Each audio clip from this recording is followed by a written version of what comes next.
Shalom, haleluya. Puji Tuhan, kita bersyukur masih diberi kesempatan oleh Tuhan untuk sama-sama belajar akan kebenaran firman Tuhan. Mari kita berdoa terlebih dahulu Bapa di dalam sorga, di dalam nama Tuhan Yesus. Kami bersyukur sampai hari ini kami masih boleh dalam perlindungan, dalam penyertaan, dalam berkat-Mu, bahkan kami masih mendapat kesempatan untuk mendengarkan kembali kebenaran firman.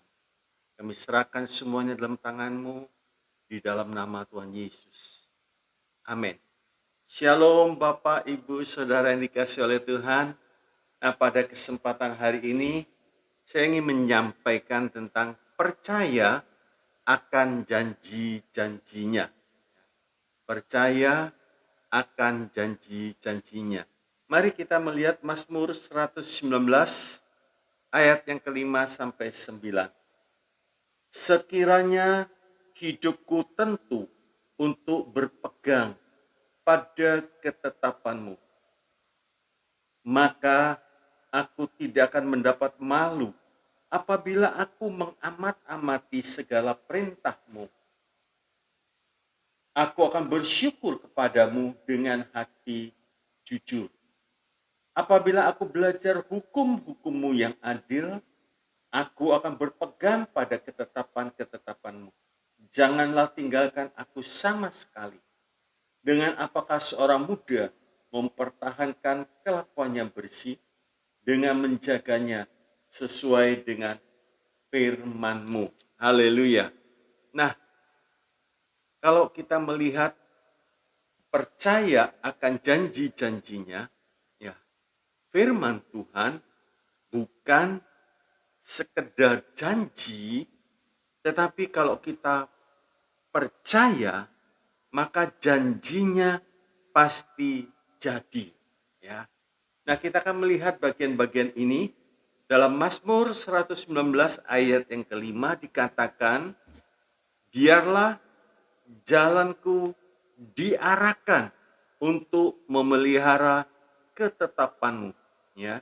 Biarlah jalanku diarahkan untuk memelihara ketetapan-Mu. Nah, kita perlu belajar mengarahkan. Saat kita baca, saat kita mungkin mendengarkan firman Tuhan, biar pikiran kita, hati kita, telinga kita diarahkan kepada kebenaran firman Tuhan. Sebab ketetapan Tuhan adalah firman Tuhan yang merupakan ketetapan atau peraturan-peraturan dari Tuhan. Ini peraturan yang baku, yang tidak bisa berubah lagi. Ya. Saya ambil beberapa contoh begini, tentang pernikahan. Itu ada aturannya. Ya. Ada tata caranya. Mungkin tentang pergaulan. Ya. Firman Tuhan juga memberikan cara, ya, memberikan ketetapan. Jadi bukan asal bergaul. Coba kita melihat Amsal 22, Amsal 22 ayat yang ke-24 sampai yang ke-25. Dikatakan demikian, jangan berteman dengan orang yang lekas gusar. Jangan bergaul dengan seorang pemarah. Nah, supaya jangan engkau menjadi biasa dengan tingkah lakunya dan memasang jerat bagi dirimu sendiri. Jadi kita melihat ketetapan Tuhan itu membawa kehidupan orang yang percaya akan hukum-hukum Tuhan mengalami kehidupan yang indah sebab diarahkan, ya. Nah, mengapa Daud mengatakan demikian? Pasti ada sebabnya, saudaraku, ya. Sebab tujuan hidup Daud, ya, adalah Kristus dan hidup untuk memperkenankan Tuhan. Jadi Filipi 1:21 Dan Kolose 1 ayat 10, hidup untuk Kristus dan hidup memperkenankan Tuhan. Ya, beberapa orang berkata demikian. Ya, kalau firman Tuhan itu hanya isinya larangan. Apa indahnya? Apa untungnya bagi kita? Ya. Tetapi justru larangan-larangan dari firman Tuhan itu yang membuat kita bahagia, yang membuat kita aman, yang membuat kita berkemenangan. Sebab ya, tidak hanyut dalam arus dosa yang dahsyat dan jahat ini. Sebab di dalam jalan dosa nggak mungkin mengalami sejahtera. Haleluya. Ya, sebab itu Daud punya pendirian yang kokoh. Pokoknya aku mengarahkan jalan hidupku untuk memelihara ketetapan daripada Tuhan. Contoh yang lain, saya ingin sehat. Maka seluruh pikiran, ya, jiwa hati saya itu saya arahkan kepada pola makan, ya, cara hidup sehat, tidur cukup, makan yang bagus, ya, makanan yang bergizi dan lain sebagainya. Kalau hidup diarahkan untuk sehat, maka seluruh gaya hidupnya menuju ke arah sehat, ya. Itu pikiran kita. Kalau hidup ini untuk Kristus, seluruh jalan hidupnya diarahkan untuk memelihara ketetapan dari Tuhan supaya jangan kita sampai menyakiti hati Tuhan. Sebab itu belajar. Apakah hidup seperti ini rugi? Tidak. Nah, hasilnya apa? Tuhan menyenangkan Daud dengan kelimpahan jasmani dan rohani di sini sampai kekal. Sebab Daud mengarahkan hidupnya kepada Tuhan, ketetapan-ketetapan Tuhan, maka hasilnya Tuhan membuat hidup Daud senang, baik jasmani, baik rohaninya. Ya, ini cara hidup bahagia yang sesungguhnya, bukan seperti orang berkata ikut ketetapan Tuhan tuh nggak ada enaknya. Larangan ini, jangan itu. Masa sih kita nggak boleh? Nah, seperti itu saudaraku. Ya. Hidup yang berkenan pada Tuhan membuat hidup ini menjadi bebas, menjadi bahagia dan tidak stres, tidak takut dan tidak khawatir. Contoh yang jelas, perempuan Samaria hidupnya dulu diarahkan untuk melakukan dosa, berbuat dosa. Tapi ternyata dia tidak bahagia. Ternyata dia tidak senang. Waktu dia jumpa dengan Tuhan, mulai diarahkan, berubah menjadi hidupnya tenang, menjadi hidupnya sukacita. Haleluya. Sebab kita tahu kalau Tuhan ada di pihak orang yang benar, ya, kita tidak perlu khawatir, kita tidak akan stres, saudaraku, ya. Tetapi orang yang melanggar ketetapan Tuhan, hidupnya terus tertuduh. Hidupnya tidak ada sejahtera. Dan orang seperti ini mudah sekali menyalahkan keadaan, menyalahkan orang lain. Ya. Beberapa banyak orang yang melanggar ketetapan Tuhan tentang kekudusan, kesucian bujang atau nikah, hidupnya tidak ada damai. Hidupnya tidak ada sejahtera. Gelisah terus, tertuduh terus, ya. Tertuduh terus. Sehingga kemampuan secara fisik mulai menurun. Pikirannya sudah gak bisa tenang. Gak bisa berpikir dengan jernih. Nah, sekarang kita melihat Mazmur 119 ayat yang ke-6. Dikatakan, memperhatikan segala perintahmu tidak akan mendapat malu. Jadi, memperhatikan segala perintah Tuhan itu tidak akan mendapat malu. Perintah Tuhan itu kejadian sampai kitab Wahyu. Kita perlu memperhatikan. Nah, kita perlu belajar. Memang tidak bisa setahun, 2 tahun. Kita belajar selama kita masih hidup. Nah, pertanyaannya, malu kepada siapa?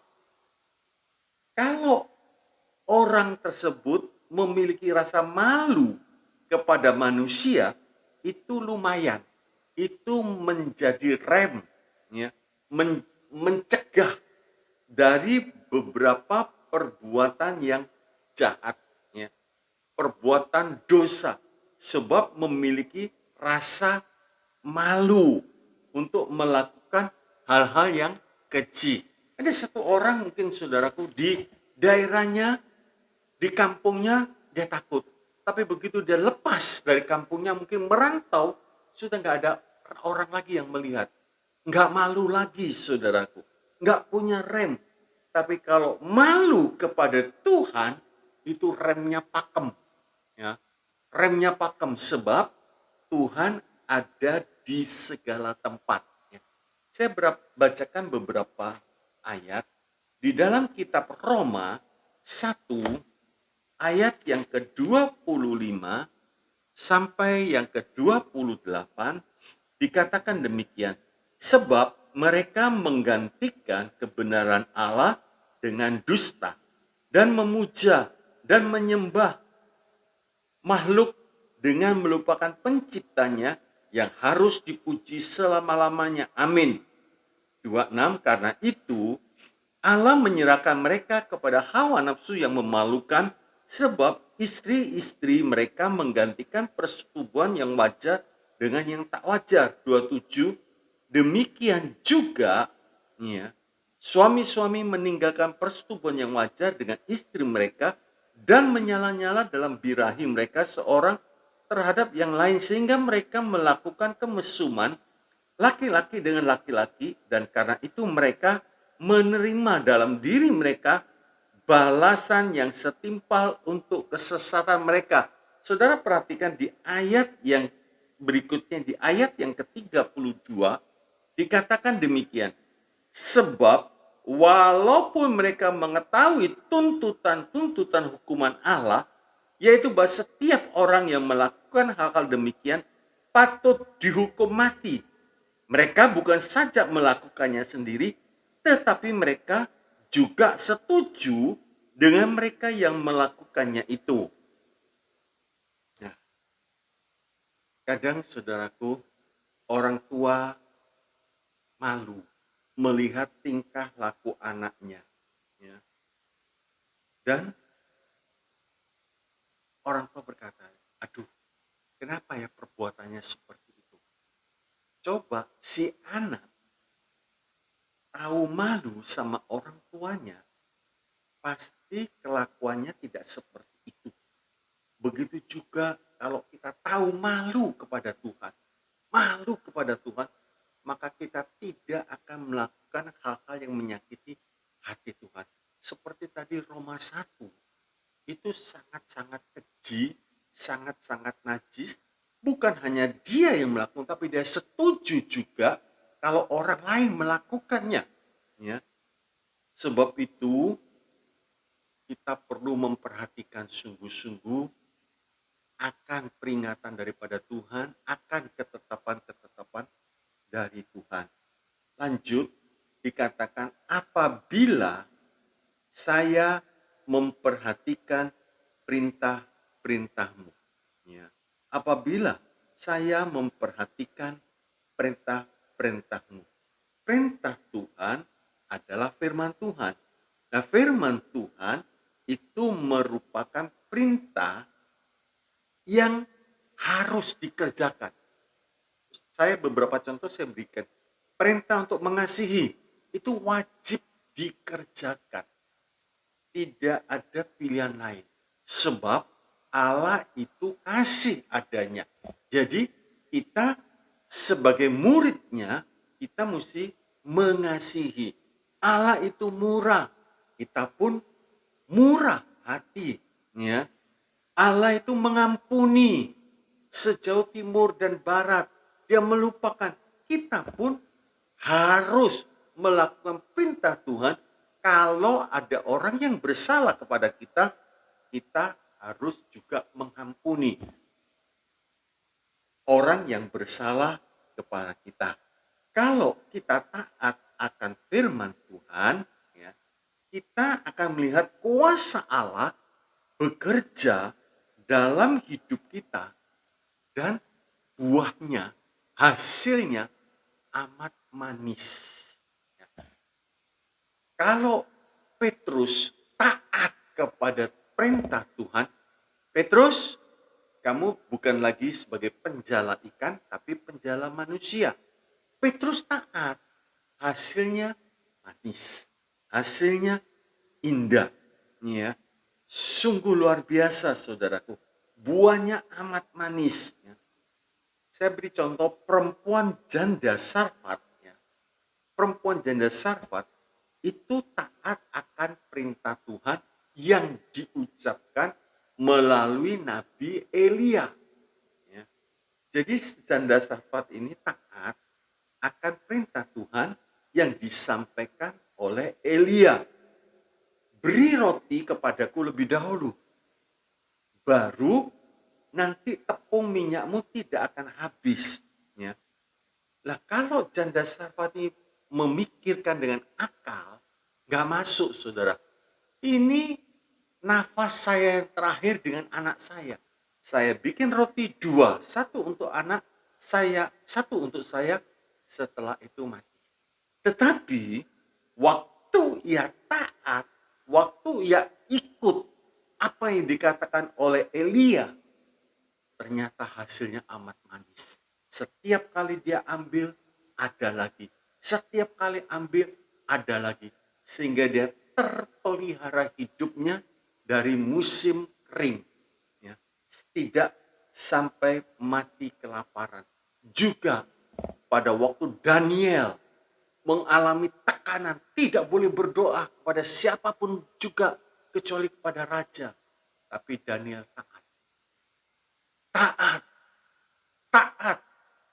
Hasilnya, kalau waktu itu dia melihat tidak ada hasil. Tapi kan belum sampai ke akhir, belum sampai dimasukkan ke lubang singa, baru dipegang. Daniel tetap bertahan. Waktu dilempar, manis buah. Daniel diangkat menjadi kepala. Haleluya. Haleluya. Sesudah mereka taat, mereka melihat kemuliaan Allah yang luar biasa, yang tidak mungkin bisa terjadi tanpa kita taat akan kebenaran firman Tuhan. Bartimius, waktu dia taat, dia melihat mujizat Allah. Sembuh, celik matanya.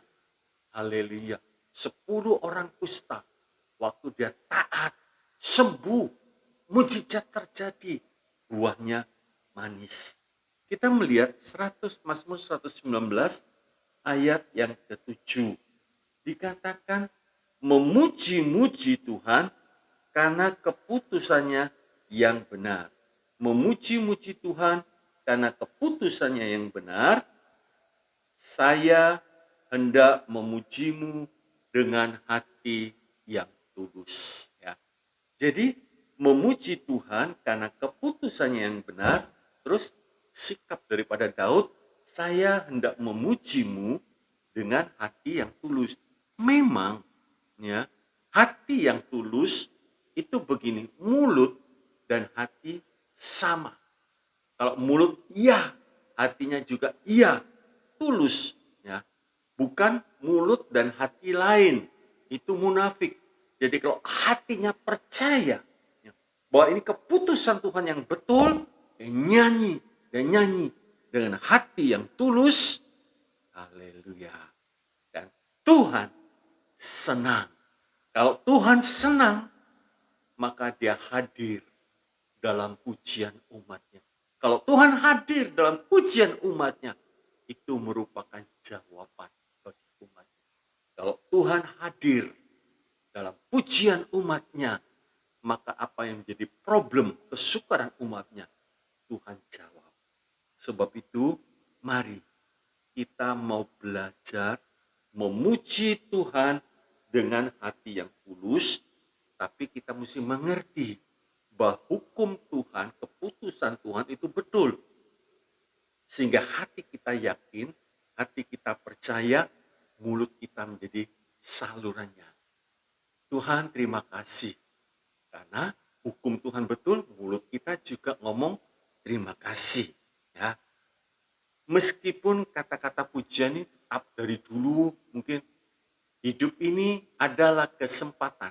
Ya, tapi kalau hati kita mengerti, iya, hidup ini kesempatan untuk melakukan apa yang Tuhan senang. Nah, nyanyi dengan hati yang tulus. Terus lanjut, apa apabila saya sudah belajar keputusanmu yang benar. Jadi ini keputusan terus belajar melihat.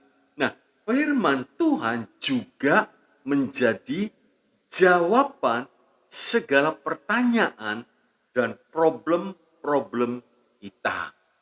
Nah, jadi pada waktu kita belajar, apabila saya sudah belajar keputusanmu yang benar, Daud bisa memegang dengan betul, dengan yakin. Waktu Daud diajak membunuh Saul, ini pemimpin yang jahat, mertua yang jahat, saudaraku, tapi dia sudah belajar keputusan Tuhan, jangan menjamah orang yang diurapi Tuhan. Sehingga dia yakin dia tidak melakukan. Memang ada dua pilihan. Kalau dia melakukan, cocok untuk dagingnya. Sebab ini orang jahat. Tapi di satu sisi tidak cocok dengan kebenaran firman Tuhan. Jadi ada dua pilihannya. Kalau Saul mati, langsung Daud naik jadi raja. Tetapi tidak cocok dengan hati Tuhan. Sebab itu Daud tidak mengerjakan. Nah, dalam hal semacam ini, Roh Kudus membawa keputusan atau pertimbangan dari Tuhan untuk dituruti. Dan keputusan Tuhan itu selalu benar. Itu yang paling benar. Ya. Sebab itu indah Daud. Sekalipun 2 kali dia dapat kesempatan membunuh, orang-orang sekitarnya berkata, ini diberikan, ini kesempatan dari Tuhan. Tapi Daud tidak mengerjakan karena dia sudah belajar akan keputusan yang benar. Ya, belajar akan firman Tuhan. Sebab itu Daud terus berbagilah orang yang merenung-renungkan firman Tuhan siang dan malam. Daud hobinya, sukanya merenungkan firman Tuhan. Nah, kalau kita memperhatikan keputusan Allah yang benar dan kita mau taat, hasilnya apa? Orang tersebut akan terlepas dari banyak tahun-tahun yang pahit. Ya. Jadi kalau kita memperhatikan keputusan Allah yang benar, hasilnya kita akan terlepas dari banyak tahun-tahun yang pahit. Yesaya 1 ayat 19 dan 20. Yesaya 1:19, jika kamu menurut dan mendengar, maka kamu akan memakan hasil baik dari negeri itu. Tetapi jika kamu melawan dan memberontak, maka kamu akan dipakan oleh pedang. Sungguh Tuhan yang mengucapkannya. Jadi yang memberitahu ini Tuhan. Ya. Jangan dilanggar. Karena firman Tuhan itu kekal, saudaraku. Ya. Daud mengerti. Hasilnya Daud tidak mengalami kepahitan. Coba kalau anak-anak saja mau menuruti nasihat orang tua, sekalipun kadang-kadang orang tua bisa salah. Tapi lebih banyak, lebih jauh, lebih banyak pengalaman daripada anak. Kalau orang tua memberikan pertimbangan, terus si anak ini menurut, itu banyak menggantikan hal-hal yang pahit. Lebih-lebih keputusan Tuhan tidak pernah salah. Kenapa kita nggak mau ambil?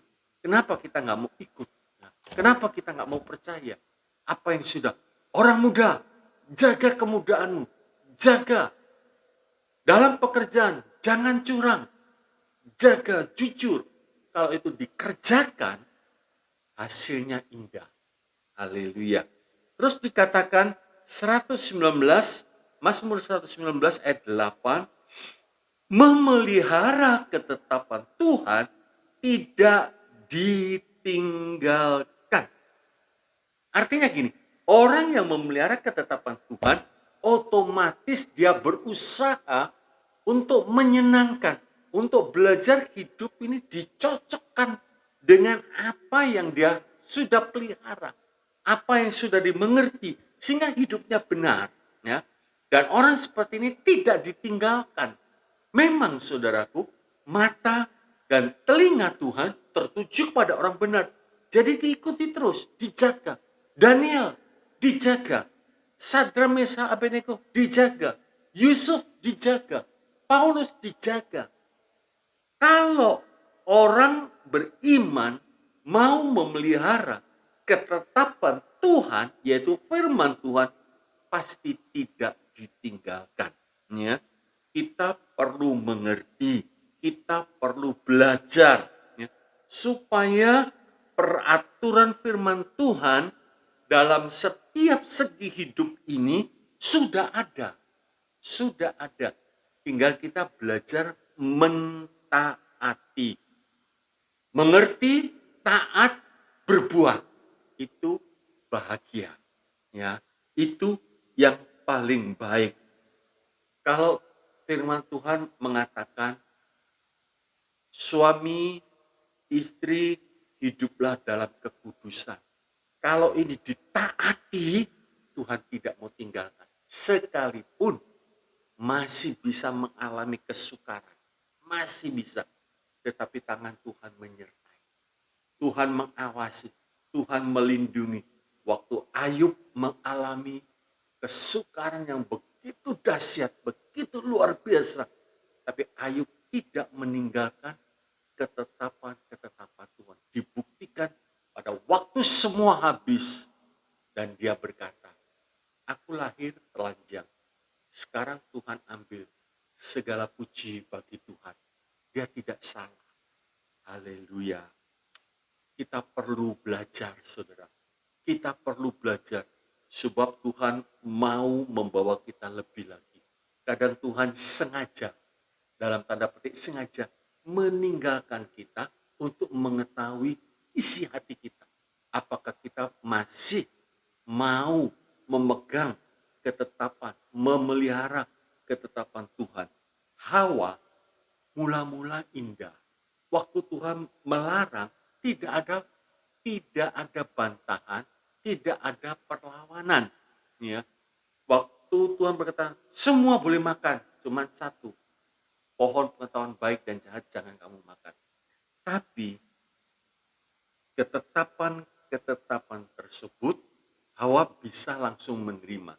Tapi selekasnya, sesudah ia dipengaruhi si ular, ya, pada waktu kata-kata si ular mulai masuk, diberi tempat dalam hatinya, maka sekarang ketetapan Allah kok rasanya aneh, kok rasanya berat, ya, terlalu berat, kurang adil dan seterusnya. Padahal semua boleh dimakan, hanya satu kurang apa, saudara? Tuhan mengizinkan semua, tapi satu tidak boleh. Ya. Sekarang kita melihat, saudara, pengaruh pandangan hidup dan bujukan dunia ini, ya, perhatikan, pengaruh pandangan hidup dan bujukan dunia ini membuat mata kita tidak bisa melihat dengan benar lagi. Ya. Pengaruh pandangan hidup dan bujukan dunia ini membuat mata kita tidak bisa melihat dengan benar lagi. Sekarang begitu Hawa mulai merasakan bahwa ketetapan Allah itu berlebih-lebih, terlalu berat. Sebelumnya tidak ada keberatan. Tapi begitu pikirannya mulai dimasuki, mulai diracuni oleh setan, berubah. Begitu juga orang beriman. Kalau membuka hatinya kepada dunia ini, mulai firman Tuhan dirasakan berat. Masa kita berdagang tidak boleh menipu, tidak boleh bohong sedikit. Nah, terus untung dari mana? Masa berumah tangga nggak boleh ya sedikit-sedikit nyerempet-nyerempet melakukan pelanggaran. Mana indahnya? Dan seterusnya. Mulai aturan-aturan yang dibuat Tuhan terasa berat. Dulu sebelumnya tidak. Pada waktu nikah ada janji nikah. Ya, saya setia, baik dalam keadaan sehat maupun sakit, ya, senang atau duka, susah. Tidak ada yang bisa memisahkan kita dari pernikahan ini, kecuali kematian. Sekarang begitu ada selisih perselisihan sedikit saja terasa berat. Kenapa nggak boleh? Kenapa nggak boleh pisah? Padahal sudah nggak cocok menurut dia. Sebab kena falsafah dunia ini. Mulai masuk sehingga ketetapan-ketetapan Tuhan menjadi terlalu beratnya. Sehingga Hawa merasa terpaksa harus melanggar. Coba kita lihat Kejadian, saudaraku. Kejadian 3, di Kejadian 3 ayat yang pertama, mulai ayat pertama saja sampai berikutnya. Adapun ular ialah yang paling cerdik dari segala binatang di darat yang dijadikan oleh Tuhan Allah. Ular itu berkata kepada perempuan, saudara perhatikan, tentulah Allah berfirman, semua pohon dalam taman ini jangan kamu makan buahnya, bukan? Nah, dibalik saudara ya. Jadi Hawa mulai diajak pikirannya. Oh bukan, 2. Lalu sahut perempuan itu kepada ular itu, buah pohon dalam taman ini boleh kami makan. 3. Tetapi tentang buah pohon yang ada di tengah-tengah taman, Allah berfirman, jangan kamu makan atau raba buah itu, nanti kamu mati. Hawa mulai meluruskan, ya, dalam tanda petik meluruskan si setan tanpa melibatkan Tuhan. 4. Tetapi ular itu berkata kepada perempuan itu, nah mulai saudara, sekali-kali kamu tidak akan mati. Ya. Sekali-kali kamu tidak akan mati. 5. Tetapi Allah mengetahui bahwa pada waktu kamu memakannya, matamu akan terbuka. Dan kamu akan menjadi seperti Allah. Tahu tentang yang baik dan jahat. 6. Nah, mulai sudah dipengaruhi falsafah dari iblis mulai masuk. 6. Perempuan itu melihat. Apa sebelumnya belum melihat? Melihat. Tapi tidak ada daya tarik. Karena dia mentaati hukum Tuhan. Jadi tidak ada tarik. Tapi begitu mulai dipengaruhi pikirannya oleh setan, kok ada ketertarikan. Ya. Perempuan itu melihat bahwa pohon itu baik untuk dimakan. Dan sedap kelihatannya. Lagi pohon itu menarik hati. Karena memberi pengertian, lalu ia mengambil dari buahnya dan dimakannya. dan diberikan juga kepada suaminya yang bersama-sama dengan dia, dan suaminya pun makan. Nah, sebelumnya Hawa tenang, nggak ada masalah. Tapi begitu pikirannya mulai dimasukin falsafah-falsafah, berubah. Kadang-kadang kita kalau tidak sadar, kita tidak berjaga-jaga, saudaraku, ya, akan dipengaruhi oleh keadaan dunia ini.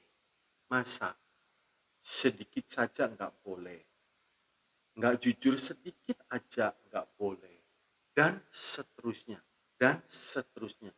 Akhirnya hukum Tuhan yang firman Tuhan mengatakan hukum Tuhan tidak berat, sekarang menjadi berat. Sebab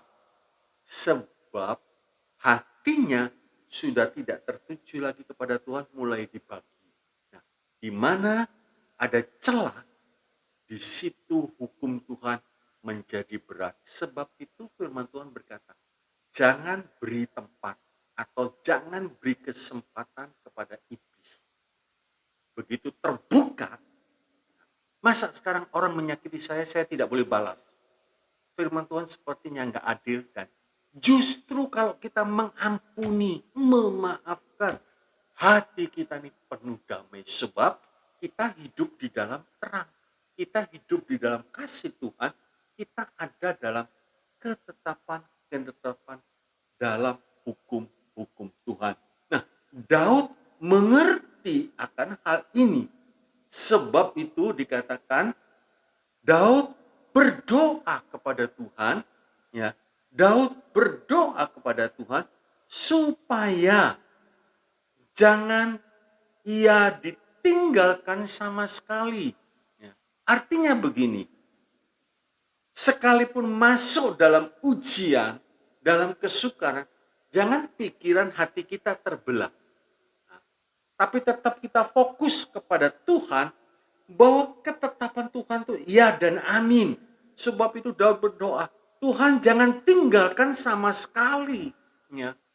Pimpin, sertai, lindungi. Ya. Sebab kalau mulai terbagi, mulai ada keraguan, setan sudah dapat tempat. Setan sudah dapat tempat. Jangan sampai ragu-ragu. Sesuatu yang dikerjakan dengan keraguan itu sudah dosa. Ya. Jangan sampai seperti itu. Bapak Ibu Saudara yang dikasih oleh Tuhan, Ayub tidak mengerti mengapa ketetapan dari Tuhan seperti itu. Tapi Ayub sekalipun tidak mengerti, Ayub tetap pegang ketetapan Tuhan, yaitu aku lahir dengan telanjang. Kalau sekarang semua diambil, puji Tuhan. Nah, Ayub tidak ditinggalkan. Ayub tidak ditinggalkan, saudara. Juga Yusuf, meskipun belum bisa mengerti, ya, kenapa Bapak menyuruh aku gara-gara, kalau saya boleh beritahu, gara-gara Bapak menyuruh aku ke Sikem untuk mencari saudara-saudaraku, akhirnya nggak ada, aku pergi ke Dotan. Ternyata justru di situ awal petaka. Menurut pandangan mata jasmani ini. Tapi itu justru awal Tuhan membawa kemuliaan 70 Israel, anak Israel, kaum daripada Yakub dipelihara oleh Yusuf. Akhirnya menjadi bangsa. Satu bangsa. Karena Yusuf tetap memelihara ketetapan Tuhan. Ngerti nggak ngerti, saudaraku, taati saja. Ya. Ngerti nggak ngerti mengapa, taati saja. Sebab firman Tuhan itu pasti betul. Ya. Tidak ada kecurangan di dalam Alkitab. Tidak ada kecurangan dalam Alkitab. Hukum-hukum Tuhan itu benar. Hukum-hukum Tuhan itu betul. Percaya saja. Kalau pujian mengatakan percaya saja.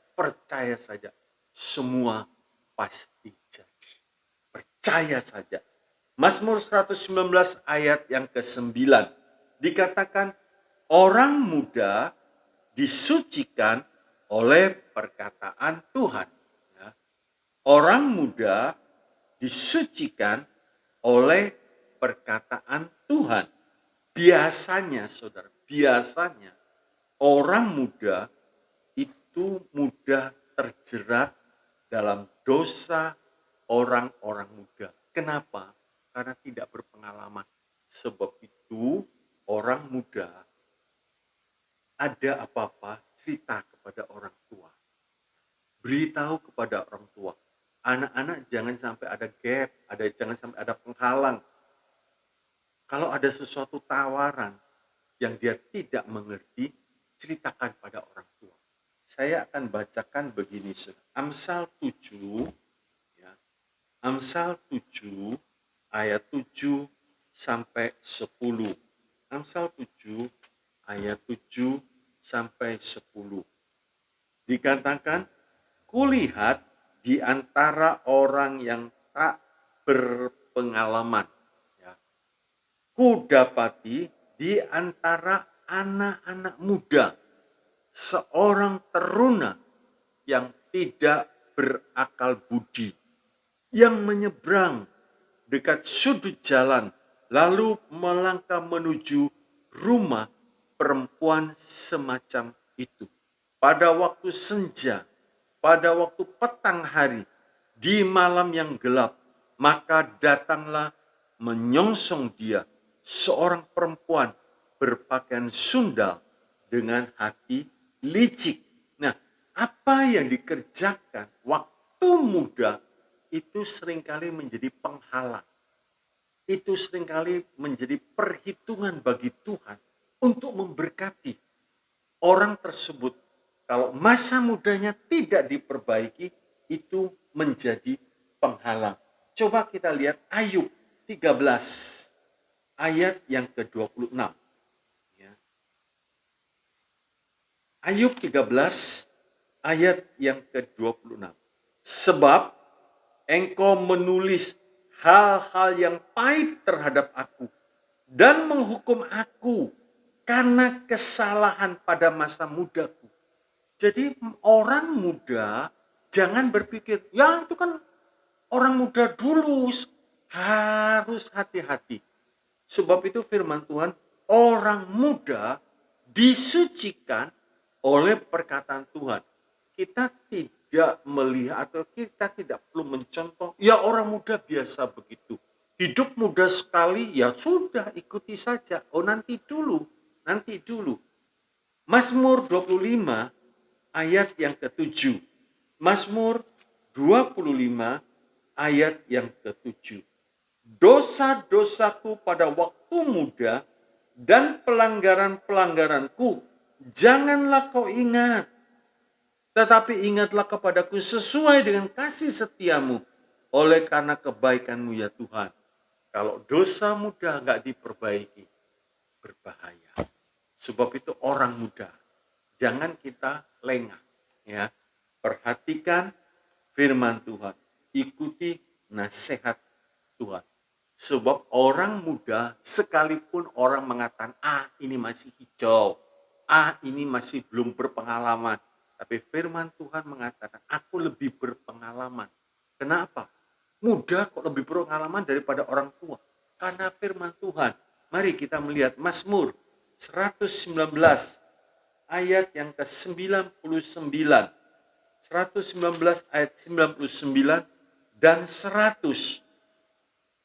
Aku lebih berakal budi daripada semua pengajarku, sebab peringatan-peringatanmu kurenungkan. Pengajar itu berarti lebih tua umurnya dari yang diajar. Guru pasti lebih tua daripada murid. Tapi di sini dikatakan, aku lebih berakal budi daripada semua pengajarku. Sebab peringatan-peringatanmu kurenungkan. 100. Aku lebih mengerti daripada orang-orang tua. Sebab aku memegang titah-titahmu. Jadi kita melihat, saudaraku, Daud menulis supaya orang muda memang kurang pengalaman, tapi kalau dia cinta firman Tuhan, dia lebih bijaksana, dia lebih berpengalaman. Sebab firman Tuhan itu yang luar biasa. Ya, perkataan Tuhan itu menuntun kita. Kalau orang muda, sekali lagi saya katakan, kalau orang muda mendapat hikmatnya, meskipun ia masih muda, ia akan menjauhkan dirinya dari dosa orang muda. Kalau sekarang kita melihat orang muda rata-rata, ya, banyak yang tergelincir dalam tontonan-tontonan yang tidak bagus, video-video yang tidak bagus. Tetapi orang muda yang berhikmat justru dia menjauhkan dirinya, ya, dari dosa orang muda. 2 Timotius 2 ayat yang ke-22. 2 Timotius 2 ayat yang ke-22 dikatakan, sebab itu jauhilah nafsu orang muda.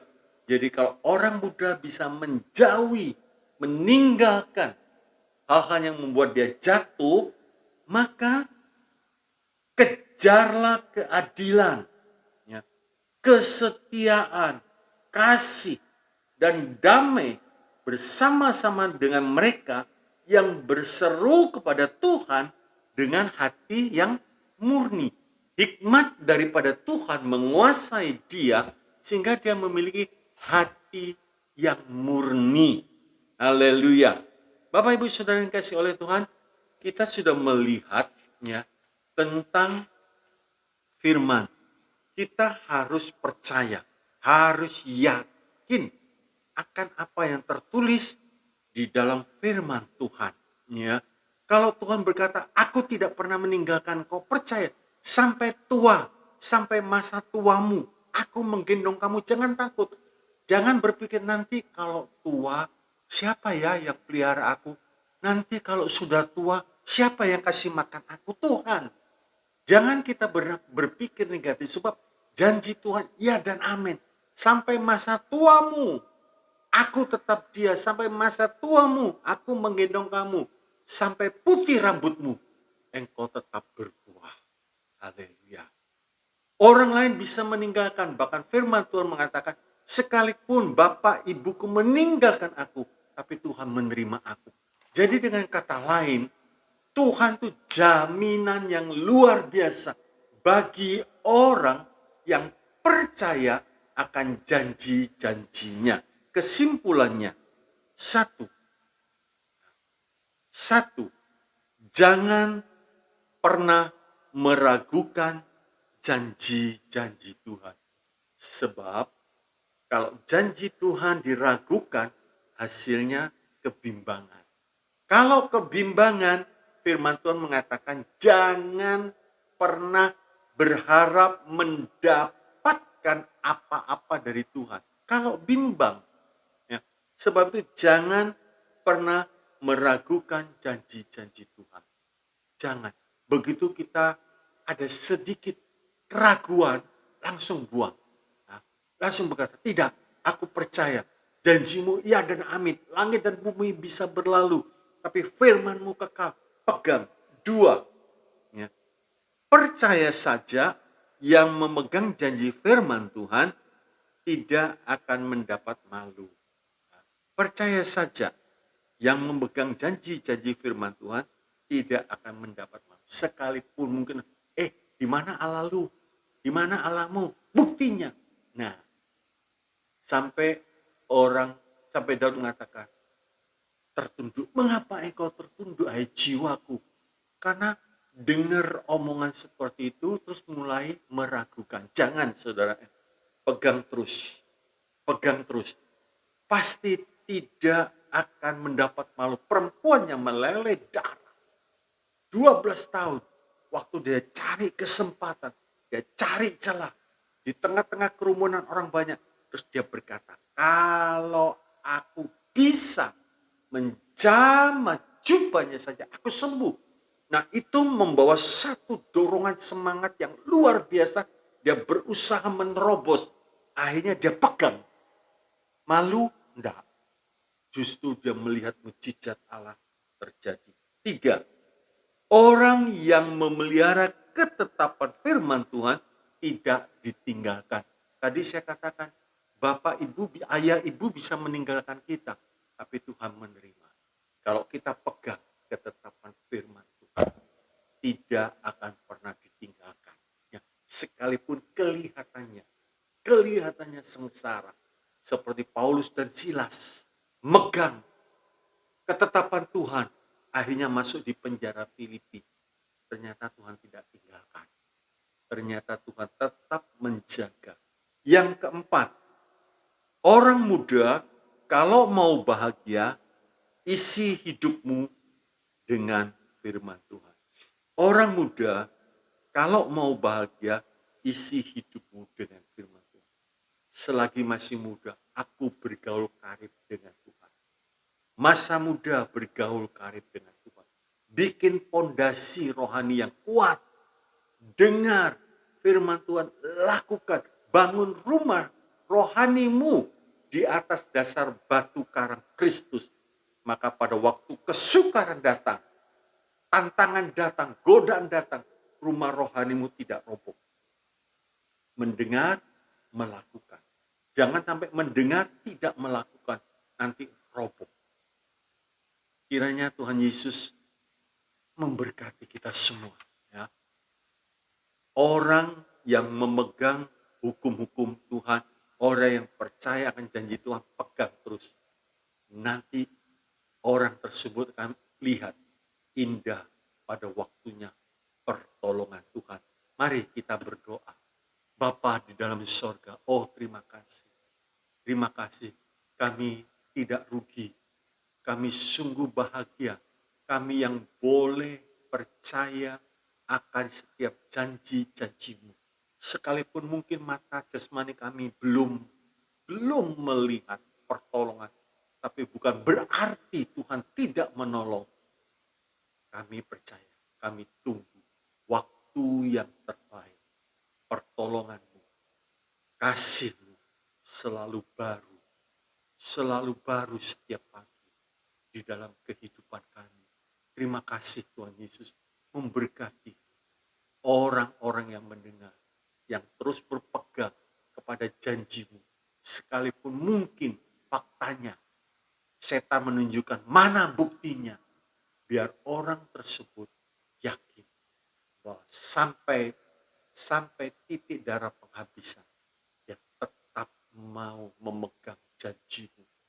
Langit dan bumi berlalu, tapi firman-Mu tidak pernah berlalu. Dan kami akan melihat pertolongan-Mu tepat pada waktunya. Dan apa yang sedang terjadi pasti menjadi kebaikan bagi orang yang mengasihi Tuhan.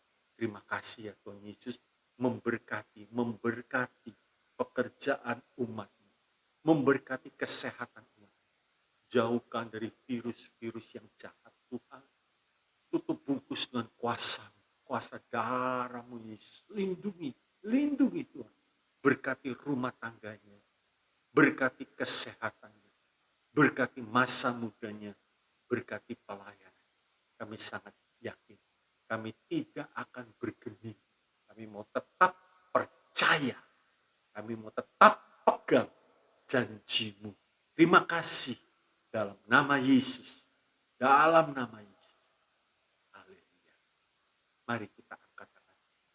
Bapak, Ibu, Saudara yang dikasihi oleh Tuhan, terimalah saat ini berkat kasih dari Allah Bapa, berkat yang luar biasa, persekutuan, kasih sayang, anugerah dari Tuhan kita Yesus Kristus, berkuasa dalam persekutuan Allah Roh Kudus, limpah dengan karunia-karunia roh, dan buah roh menyertai perjalanan hidup kami, sampai Maranatha Engkau datang kembali. Kami tetap yakin, kami tetap percaya, kami tetap pegang janji-janji-Mu. Terima kasih, dalam nama Yesus berkat ini diberikan. Haleluya. Semua yang percaya katakan amin. Shalom. Tuhan Yesus memberkati. Haleluya.